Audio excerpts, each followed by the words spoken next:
The ruling party ZANU-PF has announced the death of its Central Committee member Farai Musikavana. Sarapinda mashoko kubuda panguva ino achionekwa kunzi aiwa there is a Central Committee member panguva ine otisiya aiwa oruma pasi who is a top Mnangagwa aide. Chitiko chavhundutsa vanhu.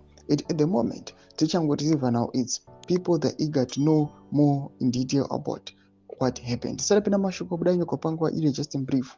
Don't forget to subscribe or like or turn on the bell icon. Timina Mzimai, Mambudanyura GT.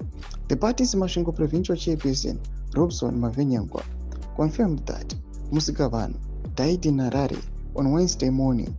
He did not disclose the cause of death. We are deeply saddened by the death of a hard-working Central Committee member. We had recently entrusted him with the more responsibilities within the party. It is a big loss, said Mavenyangwa. Funeral arrangements will be announced in due course. Toma developments are kubuda panguva ine aiwa atiri kuona kuti a Central Committee member panguva ine aiwa otsakateka and my events are which led to his death.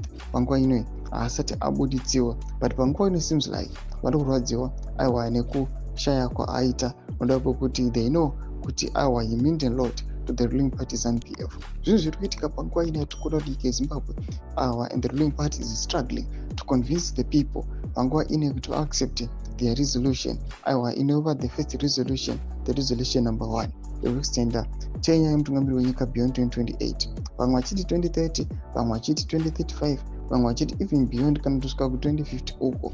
Mashoko ari kuda panguva ine zviri kuita kuti munhu wese wemunyika yeZimbabwe arambe akateerera aida kunzwa kuti ZANU-PF yazosvika papi aiwa nenhau yayo yekuextenda term yemutungamiri wenyika, just because everyone knows kuti the capability to do that they have it. Anoda kuti ndo vari mupower, ndo vari pakutonga, they can change whatsoever they want anytime.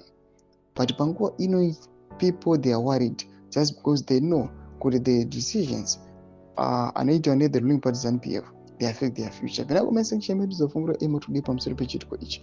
So subscribe or like and turn on the bell icon.